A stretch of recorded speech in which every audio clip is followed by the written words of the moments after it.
Hello and welcome to the Runs Well podcast with me, Rick Pearson. And me, Ben Hobson. Today we're talking about running in the heat. The heat is on. The heat is on. Go on, tell me the fact. Who wrote it? Glenn Frey from the Eagles. It possibly his only solo hit. Yeah, because Don Henley had Boys of Summer. Yeah. So that's a pretty big hit, isn't it? Yeah, it is, Glenn had Heat is on. A lot of people don't even know it's him. Yeah. Hello, young people listening to this book. Hello. It's not all about the 1970s band The Eagles. This is a running podcast, Ben. Hello to everyone. Sorry to everyone who was listening last week and went, where the hell's our episode? We just had a break. An impromptu and unannounced and unplanned break. So we're sorry for everyone who's, dedicated listeners, but maybe, there's a whole archive, isn't there? You could go back. A little breathing space for everyone. A little week of going, a rest week. Yeah, everyone needed a rest week. Yeah. So there we go. But we're back at it now. And the weather is proving to be finally summerish. Oh, very much so. It was 29 degrees yesterday. I think it was more. Was it? Yeah, it was like 30 something. You're into this, though, aren't you? You actually like, because I'm a bit like, I would prefer not to run in the heat where possible, really. Yeah, I like it. I mean, I don't... Explain yourself. Madman? I like the way it feels. No, I think that when you're running, when I'm running in the heat, I don't find it too arduous. I don't find it too challenging. I quite like the feeling of it. Okay. My body doesn't seem to sort of... I'm not saying like I ran 8K yesterday with our esteemed editor-in-chief, Andy Dixon, and we ran it relatively easy, and that was perfect. Yeah. I'm not going out and trying to do like a hard interval session. You're not a bad water veteran. None of that. And then, I would say that I'm going to jump to a massive conclusion and say that the way that I enjoy the 8K, perhaps I would enjoy something more arduous and longer. But who knows? But I'm not like, oh my God, it's 30 degrees. I'm absolutely not going outside. Like part of me is like, that'll be nice. Yeah. Because we both did what I think is still the hottest London Marathon on record. I think it was 2018. Yeah. I'm going to say 2018. Yeah. That was very hot. I think it was funny because actually I think it was like 25 degrees. Some people were like, that's not hot. But I think heat with running depends a little bit on where you are. So when you're on like the streets of London, where it's like, coming off the... Well, Rick, it's one of the great hot tips. Very good. Yeah. One of the tips about running in the heat is to head to the trails because cement, concrete, everything that retains heat. So radiates. So it heats up in the day and will retain heat. So if you're sort of going outside and you want to go for a run, try and get to the trails because not only will the earth do a good job of keeping cool, but you'll probably find some shade. Oh, I hope so. So that's just one of the bits of advice coming up in this wonderful heat-dedicated podcast. Yeah. Excellent. Well, look, let's go in. Should we go into it then? Let's do it. Yeah. Let's talk about... Why don't we talk about temperature ranges first? Oh, I love that because I've got a really interesting research about this. I'd like to thrill you with. I think we should start with some good news, which is linked to this. Yes. This is research published in Comprehensive Physiology, which I like to read before bed. It's a cracking read. It's by the renowned Harvard evolutionary biologist Daniel Lieberman. He's often Liebers? Yeah, he's often talking about kind of the hunter-gatherer approach and how we're born to run. Okay. And he said actually that our heat tolerance, which is actually very good, probably results from the fact that our ancestors evolved to hunt and forage in the African savannah at midday when they were relatively safe from less heat-tolerant predators. And wherever you may live now, even if it's not the African savannah, we still largely retain these ancient heat tolerance genes. So we're born to run in heat. That's the sequel. Yeah, exactly. So actually, although some acclimatization is required, actually it is within us. I think that's why, the man versus horse marathon. Yeah. They always say the only conditions where a man will beat a horse is a really hot day because human beings are actually really effective at kind of losing heat as we move. Like we're wonderful sweaters, aren't we? Whereas a horse can't sweat. Thermogenic. Exactly. Is what we're going to get into. Yeah. Anyway, so some good news there. Running in temperatures between 10 and 15 degrees, which I think we wouldn't talk about as hot. Is there an ideal temperature for running? I think that's hard to say because it might depend on the type of running. Yeah. All right, let's go for like a marathon. Well, the most research suggests that between 7 and 15 degrees. That makes sense. Is the ideal temperature for most runners. And I think the quicker runner you are, the colder you want it to be. Yeah. So again, thermogenics. Thermogenics, right. So I think there was another study that showed even down to about 5 degrees Celsius would be all right if you were like pretty rapid. Yeah. Okay. So, so 10 to 15, that's ideal, isn't it? If you sort of woke up on race day and were like 10 to 15, Yep. be feeling pretty good about that. We'll put that as kind of milder temperature. And then running in temperatures up to 20 degrees Celsius. So this is where we need to start being a little more careful. These are temperatures at which many of us start to view conditions as less than perfect, especially at the top end, so 18, 19, 20.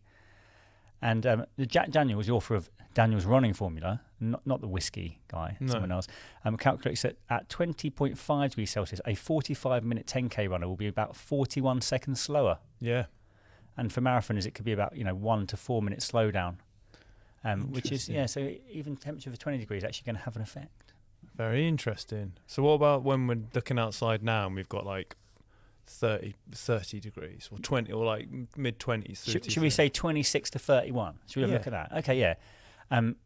You can do a lot of sweating, and there comes a point when additional sweating doesn't do you any good. Right. So when you're dripping sweat, there's lost water as opposed to lost heat at that point. So actually, there's not huge amounts that your body can do at certain temperatures to actually properly cool you down. And you also begin to run into limits of not only your body, but of physics. These are conditions in which no matter how efficient you sweat, it won't evaporate fast enough to keep pace with the rate at which you're generating heat. Your only alternative, Ben, unfortunately, is to slow down. This is the crux of it, really. This is the crux of it, yeah. And then obviously, you can go into, I think 32 degrees Celsius plus is looked at as kind of extreme conditions to run in. Yeah. Most of us probably wouldn't do that, and we're not going to encounter that too much in the UK, although probably more and more, unfortunately. And the key to running in extreme conditions, says Greg Pressler, a veteran of the brutal Badwater 135, an ultra run in the searing temperatures of Death Valley, California, is thinking about everything that might affect your performance, whether it's monitoring pace or your choice of clothing. Stints in a sauna in training can help with preparation too. So. I remember when Susie Chan was training for that, and she documented lots of heat chamber stuff. She's getting used to that, which is... Well, it comes into this heat adaptation. Now, when we talk about heat adaptation, people tend to think like, oh, I'm going to go out there and, this is good for me to go out in the heat and do all this sort of stuff. Heat adaptation needs to be done progressively and over the course of probably 2 to 3 weeks. That's when the body comes in. And what heat adaptation is, basically you're teaching your body to sweat faster at the start and more profusely. And that is fundamentally like where that adaptation comes from. Your body copes more with the duress of heat. Okay. And that's kind of like the adaptation. So going for one big hot sweaty run is not going to provide any sort of heat adaptation. But yes, of course, like, there's the physiology behind what happens to your body when you're running is kind of like the key to surviving the heat. So I mean, what's it look like? Like if I was like, Ben, I've got a race in 30 degrees in a month's time. Yeah. How can I go about like adapting to heat, you think? If your race destination is hot and you're trying to get and you haven't got that, then you're looking at saunas, you're looking at probably trying to get in a heat chamber or something like that, just to try and help your body familiarize itself with running in those sorts of temperatures, because it's going to be a real balance between getting your body's efficiencies of coping with heat. It comes down to how much you sweat, how much energy is used when you're sweating, your tolerance for the switching between dehydration and sweat, and as you talked about, like water and efficiencies and all these sorts of stuff. Yeah. So training for a very hot race is a tricky one. But I mean, back to sort of just going out in the heat and what it actually means to your body. Yeah. Basically, the greater the temperature, the greater the risk that the heat will negatively impact you. Okay. That makes sense. Of course, yeah. Of course it makes sense. People will always talk about dehydration. That's of course like a main issue with this whole process. And it's not great to feel dehydrated, but I'm going to assume most people listening to this have access to water, so they'll be fine. Yeah. Essentially. There's some sensible practices around water and drinking to thirst, and there's been lots of studies around prescribed amounts of fluid versus drinking to thirst and who benefits the most. And essentially your body's very good at telling you when you're thirsty and when you need to have fluid. So drinking to thirst is a great indicator of like, I'm dehydrated, maybe I should have some water. Yeah. That's good. Yeah. But you can preempt it by having enough water before you go out.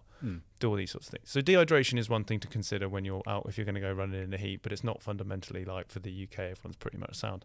The two main illnesses related to overheating heat exhaustion and heat stroke. And these are potentially more like serious things, and they come from obviously greater exposure to heat for a long time and greater duress and all these sorts of things. So ultimately, it's the way to run in the heat is to go slower. Yeah. It's the greatest take. Sold.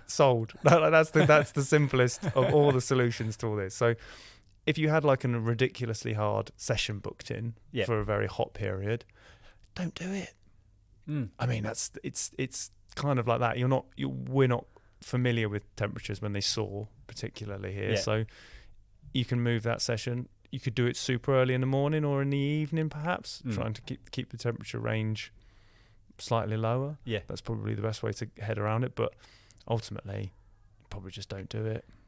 Yeah, I think slowing down. I also think that's true on race day, right? Often, I think we found that in the 2018 London Marathon. A lot of people who really came a cropper were people who, they had their goal, and the fact that it was going to be 25 degrees, they didn't want to move that goal and be like, oh, I wanted to run 3 hours, but actually I'm going to run 3:20. Yeah. It was like, I'm going to just do this regardless. And actually, you actually have to give it respect. The heat of a day is going to have a significant effect on things.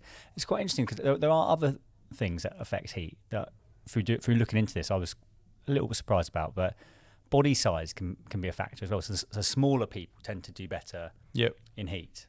And women tend to do better than men as well. So that's I think that's an interesting one. It's one to think about depending on where you fit on that scale as a runner. But actually, if you're a bigger person who runs, the heat may affect you more than say somebody who's very slight. I'm a big sweaty man. So let it be known. Let it be known. I announce it. But the other thing is when I mentioned thermogenics. So thermogenics is essentially the heat that your muscles produce when you exercise. 80% of the energy generated by our muscles ends up as heat. Okay. So you've got to factor in. That's when we talked about cooler temperatures. When your body generates all this heat, the way it regulates is by sweating. So the higher the intensity, the more heat is produced by your body. So then factor in higher temperatures externally. Yeah. And you're like, it's hot. You're in a cauldron. You're in a cauldron at that point. Basically, because your body is wicked smart, it will sweat in order to cool itself and maintain a suitable operating temperature. Yeah. However, a hotter environment places more demand on the body's cooling system, and that in turn makes it more likely to fail. Right? So this is when dehydration is a whole thing, because once the cooling system runs out of juice, your body's run out of I've run out of ability to sweat. What am I going to do? Yeah. That is when you're not able to cool yourself efficiently. So your cooling, that doesn't work. But then also you've got to factor in your muscles aren't going to be working efficiently. And then your thermogenics is probably going to change and be higher again because your muscles are working harder because of dehydration. So it's like a snowball effect. Yeah. But not snow. I think the this is just based on my own experience. But I think if you can get on top of your hydration and your heat as early as possible. I found that at the 2018 London Marathon, I was like, I need to stay on top of this early. Yeah. Because if it starts going wrong, it's going to be hard to bring it back. I think the same is actually true when you get cold. You don't want to get cold. It's much harder to get warm once you're cold, but actually preventing yourself from getting cold in the first place is relatively easy. So that would be my advice to people, is actually, if you can get on top of it at the start, actually it's kind of easier to maintain. Just very quickly, the Olympics looked into this. Remember the Olympics in France? Wasn't it good?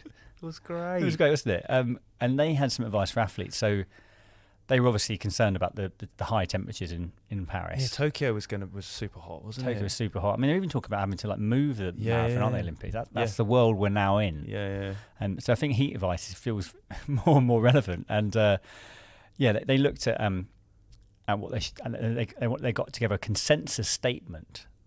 That included advice for marathon runners on heat, and they've got about 5 points here, some more obvious than others. They said do little warm-up pre-race, so very, very little warm-up pre-race, and wear an ice vest during that time to keep body temperatures from rising. I think wearing an ice vest used to be very, very niche, and I remember Tom Evans talking about this a couple of years ago. Like, are you sure, mate? But actually, I think in terms of bringing core temperature down, it's probably at the elite end, isn't it? Because you'd probably have to have someone in the crowd, for instance. Oh, you're when the hassle of carrying anything to the start line, and then getting rid of it. An ice vest is a big one. And just dumping the ice vest is. I mean, unless you can fabricate like a homemade one, maybe some sort. Maybe you could, yeah. You know, like so when you watch things like the Tour de France or something, when soigneurs hand out bottles and stuff on a super hot day, they also put ice in stockings, like tights. Right. And then our riders put that down the shirt, like down their jerseys. Wow. To keep cool. So perhaps you could make your own stocking ice vest. This is next level like behavioural stuff. I'd like to hear more from listeners on that. Yeah. What have they podcast at runnersworld.co.uk. Let us know. How have they cheated the heat with their leggings on or something? Yeah. I love all this. Then this was hydrate enough during the marathon to minimise weight loss. Some weight loss is inevitable on a warm day, but be careful not to overhydrate, which is kind of what you're saying. Yeah. Then wear light-coloured, loose-fitting clothing with as much exposed skin as possible to optimise sweat evaporation. I think the loose-fitting, some people might think, I want to wear something tight. But I actually think the loose-fitting and light-coloured is something to bear in mind. It's time for an advert. And now back to the podcast. Yeah, so most technical fabrics will offer sweat wicking, and the idea of that is that you're not stopping your body from functioning in the way that it should. The cooling system needs to be able to behave. You've got to think as well that the lightweight material is because you will sweat through it. Now, if you've got something that and that obviously moisture makes everything heavier, so you don't want something that suddenly becomes heavy and a burden because you're hotter and it's annoying. You hope that a decent bit of like technical fabric will also, the loose fitting stuff is that any breeze will essentially get into it and cool the sweat that's on it, and thus cooling effects and venting and all this sort of stuff. So you know, there are some sort of. It's interesting because like some brands have gone the other way, and have designed stuff that is incredibly lightweight and SPF, like graded. So it's like a long sleeve, so you're guarding your skin from the sun damage, but also allowing it to sweat. But I mean, there's a real toss up between as a personal preference. You've got to decide: are you like, if you're very fair skinned, great, I'm going to get like some more coverage, and that will stop me from getting sunburn, which in turn is obviously terrible for like how you feel. But are you going to be super hot because you've got a long sleeve top on? I can't imagine racing in a long sleeve top. No, in hot weather, it just feels perverse, doesn't it? If it was an all day, if you're doing like back to back ultras, on an ultra, that's a good point. I think that's what a lot of the stuff is built for. I think like obviously a very fast if you're trying to run a marathon as possible, then you can probably cope, put some sun cream on and cope, you know, with the heat in a vest. Yes, and get some well earned tan lines. The runner's tan line. Yeah. And the final one they talked about was using ice towels, ice socks, crushed ice and ice cubes as much as possible. Yeah, I mean, that would be lovely. Be nice. I mean, again, I think this is something that you could potentially do pre-race. Most of us don't have access to such things mid-race or mid-run. But yeah, I think quite a few female runners might use ice down sports bra. It's a good one. Which is harder for men to replicate unless they're going to kind of create their own contraption that does that. But on the clothing front, caps, a cap, an ice cap. Well, if you can get such a thing, but I find that like if you can soak a hat, beforehand and get out and do that, that's quite good because it just right. The trade off between the weight of the hat. I mean, first of all, the hat's great because it just keeps the sun out your face. Yeah. That's the main purpose of hats, if anyone was wondering. High fashion. Keeps the hair out your sweaty brow, all this sort of stuff. But yeah, if you can soak a hat, I always find that's quite a good one. And then sunglasses. Sunglasses for just for feeling good about yourself. Protect the eyes. Stops you squinting. It's the glare thing, isn't it? Stops you squinting. When you screw up your face, it feels all horrible. Anyway, so yeah, I think that's from an apparel point of view.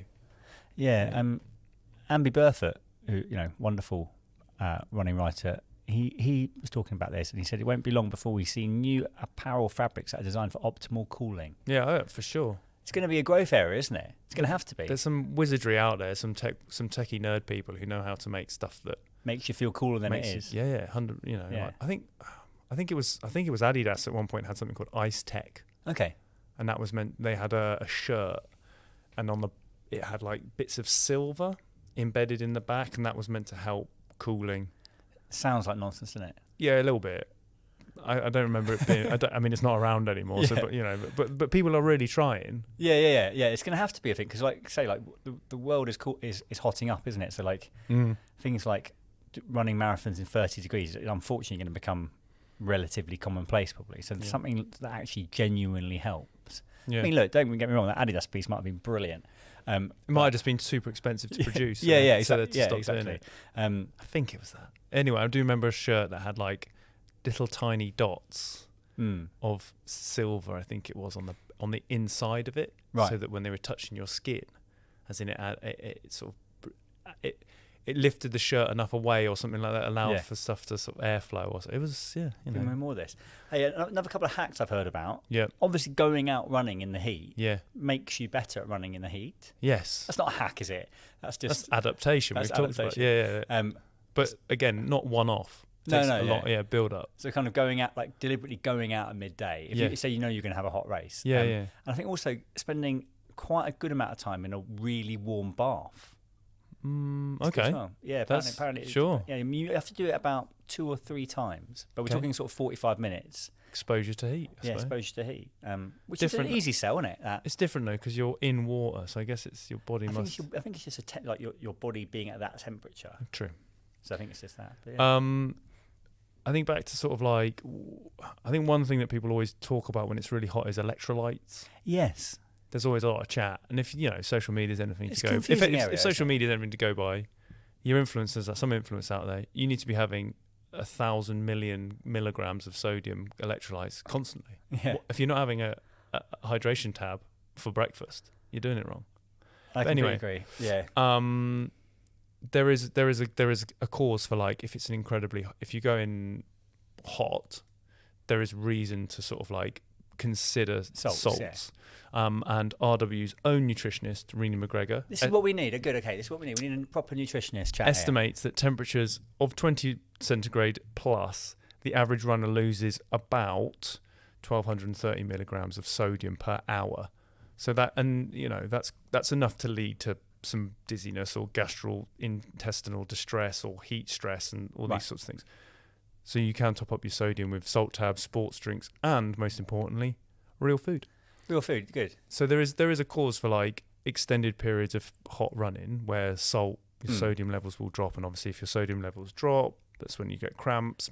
Predominantly muscle cramping is the first thing that people are going to experience before any of the more serious things, dizziness or whatever it is. But cramping and sweat loss is the one. And so, if you are bound to a week of maybe you're on holiday. Yeah. Maybe you're running on holiday, you've gone to somewhere hot and you want to keep going every single day because why not? Then, make sure you sprinkle a little bit of that salt on your pasta at lunchtime just to top it up a little bit. Yeah, I really prefer the real food route with salt. I have to say, because in the ultra world, it's massive, these salt tabs and stuff. And for me, they just really didn't agree with me. Salt tabs. Yeah, yeah. And it's and if you listen to some people, like you got to be super on top. I mean, I love electrolyte drinks. I think they're fantastic, but I don't want one every day. It feels like a bit much. I mean, that's it. But honestly, just taking these salt, it's like I think actually, if you can get away with it with just some salty peanuts, it's much more preferable, isn't it? That's delicious. Let's be honest. That's made me hungry. Let's be honest. That's cool though. There's quite a lot to this, isn't there? But there is, but I think it's hard to reiterate this one point the most. But the effort is the key thing. It's just slowing down in the heat because.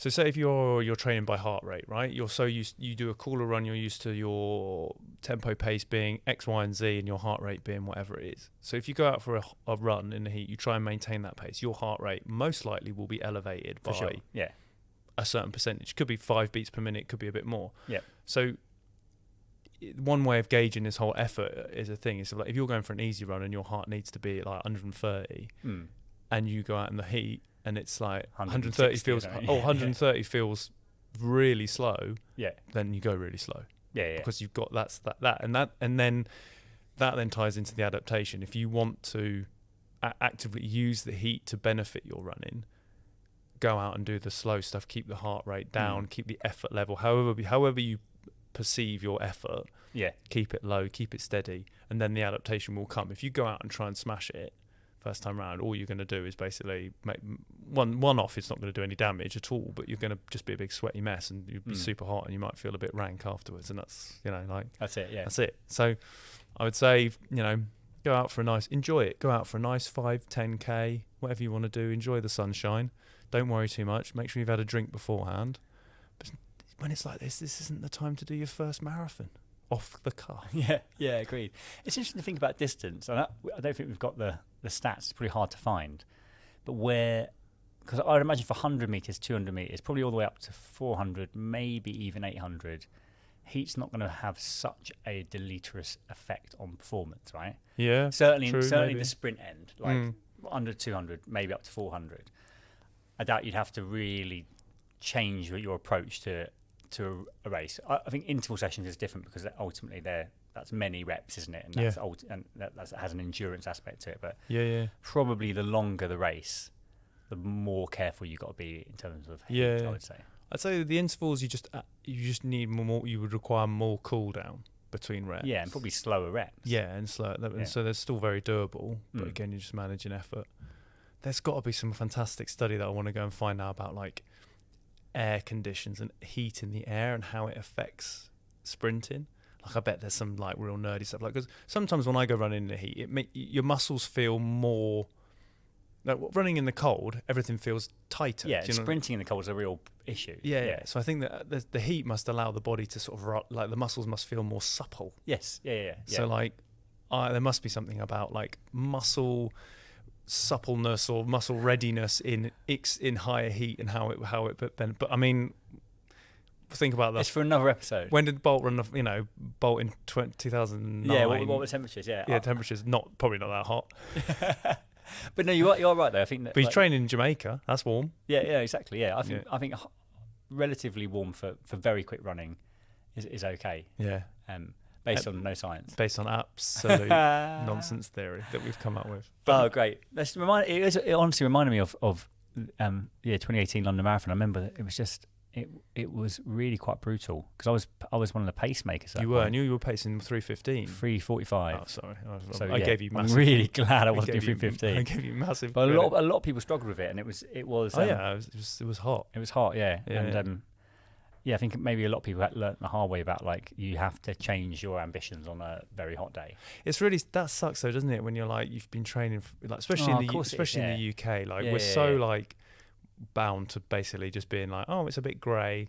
Our weather is like, all your training, you start in January, you get through the months and you go, oh, this is all right. If it's 15 degrees on race day, I'll be all right. Yeah. And we get there and it's 25. I mean, that's unheard. That's just it's often looked at as one of the advantages of the autumn marathon is that you won't be sort of ambushed by a really hot day, right? You've trained through hot stuff. Yeah.